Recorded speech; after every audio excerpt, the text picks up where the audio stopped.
Good morning. How y'all doing? Well, we use this week to reset, refocus, and to improve. You know, as we get back into Big Ten play, you know, our kids got to look at this as a fresh start. As a, just a brand new start in Big Ten play. It'll be our second Big Ten football game. Indiana on offense presents a lot of problems. They had 104 snaps versus Cincy last week.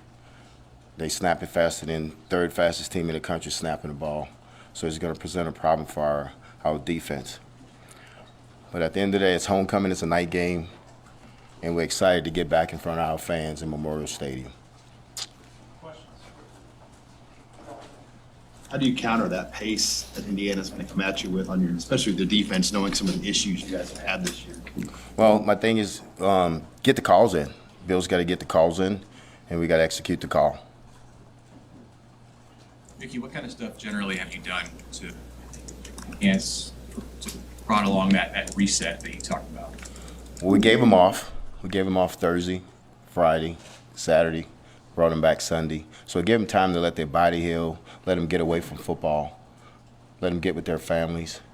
So that's the things we did this past weekend. Kevin Williams wasn't on the two deep. Is there an update on him? And just sort of, how do you feel about your O-line setup right now, and maybe Piper having a bigger role? Yeah, Piper will start at left guard. Kevin will be out. He had surgery at high ankle sprain, so he had surgery, so he'll be out maybe 2 to 3 weeks, 2 to 3 more weeks.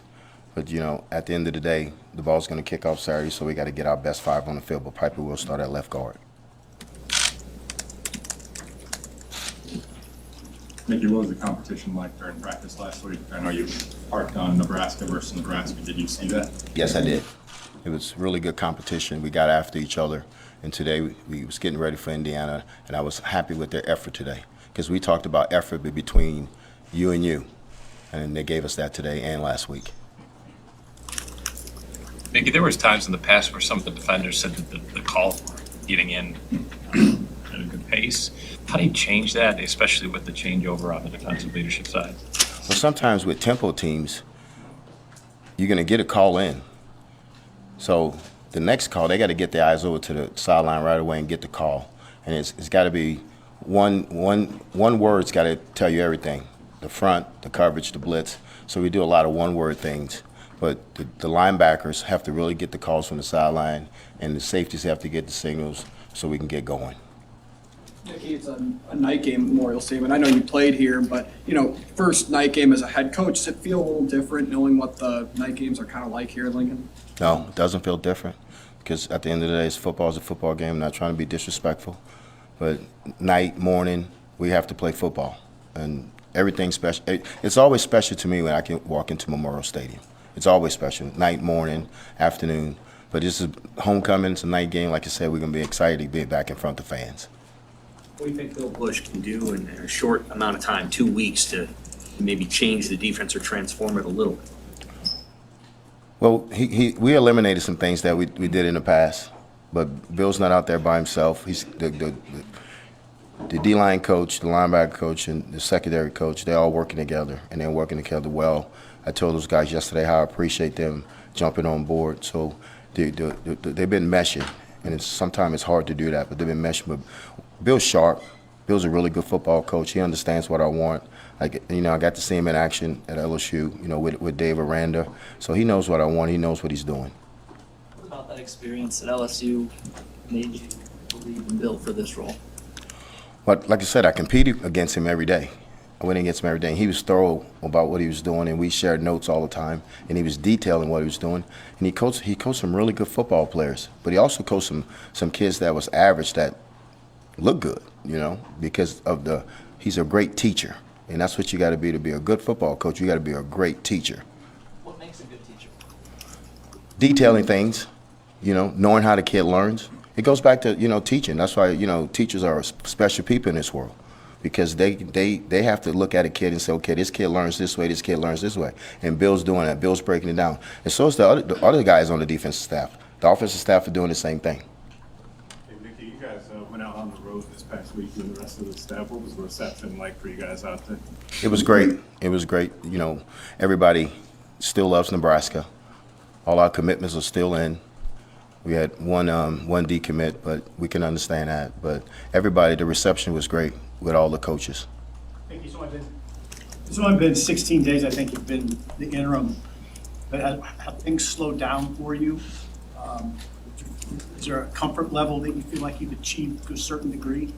I think coming back from New Orleans, it slowed down for me because I got to get out on the road as the head coach. I got to have an off week as the head coach. You know, thrown into the fire the first week, that's okay. That happens. That happens. And you just got to bow your neck and get going. But it slowed down for me, and I had to do that. I had to sit back and just think about things and slow it down myself, and I did that. How was that reception for you? And what was that experience like getting back home, first time in this role? Did you get to, I know you're there for business, but did you get to see some friends and family too? Yes, saw my dad, but everybody wants a job. Everybody wants a job. Everybody had answers. So, you know, it was good to see old friends. It was good to see old coaches, but everybody had all the answers and everybody wanted a job. So, straight, typical New Orleans. How do you feel about your running backs, Mickey? I mean, you mentioned the A.J. Allen injury last week, but Gabe Erman stepping into a bigger role. What do you feel about that group now going forward? Well, you know how we feel about A.G. Grant's a really good player and real confident in Gabe. Gabe ran the ball well at the end of the game against OU. Let me tell you about Gabe. Gabe's a high-character kid. When things didn't go his way, he didn't sit on the sideline and pout. He bowed his neck. He waited until he got his opportunity, and he took advantage of it. So we have a lot of confidence in Gabe. Mickey, what's been the most difficult part about taking over as interim coach so far? Just learning, you know, thanks to Andrew and my crew over there, and just learning everything, just kind of taking everything in. It's a lot to do. Like, I don't really enjoy this, you know. I really don't, to tell you the truth. I'm not that type of dude that want to be in front of the cameras all the time, but that's what the job brings. So I have to do it, but I got to depend on my guys, you know, Keith and everybody, and Matt to help me with this, and I'm always open. The people that help me the most are the players, because they're bought in and no resistance. They're bought into what we're trying to do. But it wasn't easy. It's not easy. You mentioned last week about over the course of the week there'd be some younger guys who surfaced. Are there some guys you would even feel comfortable mentioning who you think are on the cusp of helping you that haven't been in main roles yet? Or how do you feel that's happening as far as depth with the younger guys? Well, we have some younger guys that we want to look at. You know, Malcolm's one of them. Malcolm's going to play some corner. Gold's going to play some safety. We're trying to find our best 11 guys and get them on the field. And, you know, so we got to find those guys. And so we're going to go through those young kids and see if they can get it done. And if they can get it done, we'll give them some reps on Saturday. But they've been great today and last week. They've been great. What's your message to young guys, like in their first year of college football in the portal era, to stay with it, you know, to stay patient? What do you tell those guys? Well, you got to keep encouraging them, and you got to let them know when their time comes that they got to be ready to go. And then you got to put them in the game, and that's what we're going to do. We got to put them in the game and see what they can do. But you're right. You have to recruit. You have to recruit your team right now with the portal. Mickey, how much, you know, with all the change that's happened to this point in the season and some of the rough results, I mean, how much would it mean? How much do you think? Where would the team go if they were able to get a win? How important would that be if they did pick up a win? I think it's important. I think beating Indiana is the number one goal, but it's really important for this football team just to get some confidence that they can start something and finish it, and that's our goal, to beat Indiana. Hey, Mickey, where is Ernest Hausman at in the conversation? I don't think I saw him on the depth chart yesterday. Is he still in the mix at linebacker, or is he just going to be more special teams here? He's going to be both, but he's still in the mix. He's still in the mix at linebacker also. Where does he need to come the furthest to kind of get back up there? With all those young kids, just you ask me, it has a slow down for them. It has a slow down in their head. You know, this game is a fast game compared to Friday nights. Saturday afternoons and Saturday nights are really fast. So he had to slow down for him. But he's an intelligent kid. He's a really good athlete. And he just got to keep developing. But he's always going to be in the mix. What are you doing to prepare your team for the tempo of Indiana this week? Working with the scout team, getting them lining up quick and having the guys recognize the formation and then snap the ball. But the thing, recognize the formation, get your feet in the ground, and then let's go. Let's play football. Mickey, I think Casey turns 24 next week. I don't want to load this question up too much, but how much does it help your nerves to have a veteran guy at that position? Casey's 24. Man, I've been knowing Casey for since he's a baby, but it's good. It's good. It's a veteran. I mean, it was back in the old Nebraska days when you had all those fifth-year seniors out there and everybody was 24 years old. So that's okay because it's no rush to get out there in the war. I know in the NFL says, oh, we want them to be young, but usually those young kids go in there and they're not mature enough. But I didn't know Casey was going to be 24. I thought he was younger than that. But it's good to have a veteran quarterback at 24. That's old. Mickey, how have you seen the defensive guys respond to Bill Bush's coaching style and some changes that were made as well? Have they been receptive, and how have they kind of reacted to some of those? They've been receptive because we talked to them about Sunday, about team unity, about being one, and everybody to do their job. But they've been very receptive with what's going on. Like I said, the kids been great. The kids have bought in. They've been great. With everything that they've been through, they've been great. They haven't blanked. They're moving forward. How much more in the last month communication have you had with Trev, and how much is he a sounding board for when you want to vent? Well, we talk, just the normal talk like before I took this job. We meet on Sundays, but we don't talk every day. I talk to my brothers every day. I don't talk to people every day. Mickey, the offense took a step back in the last game. What do you want to see over the next 5 days before the get back rolling there? We want to be more consistent. We want to keep the drives going. We got to be better on third downs, and we talked about that. Whip understands that, but I'm sure that the kids, they understand it also. But I'm sure that we'll be better Saturday. How are you getting kick and punt returns going? We gotta hold up. You're talking about the Charlie unit, the punt return unit. We got to hold up on the outside, and we got to force the return. We got to force the return. We're looking for one of those special teams to make a big play this week. We need one of them to make a big play, and we challenged them with that.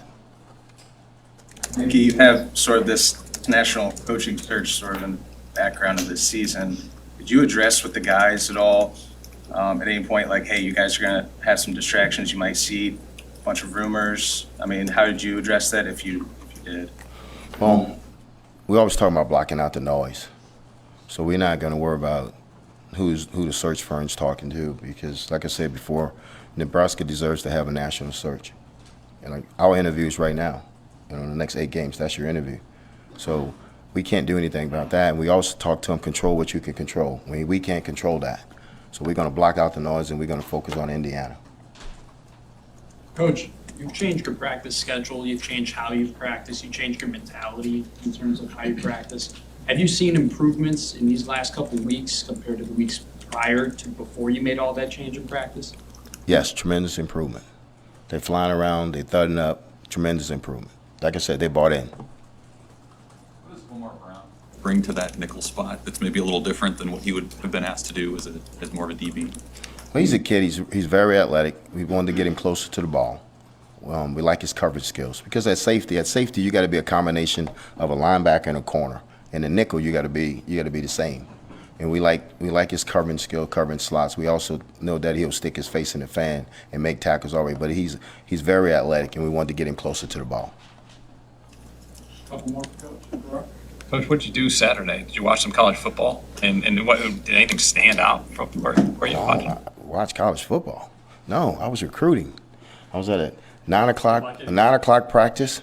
Then I went to a 2 o'clock game. Then I went to a 6 o'clock game. I don't have time to watch other guys play. I didn't even watch my brother play. I don't even know if I didn't find out they lost until Monday morning talking to him.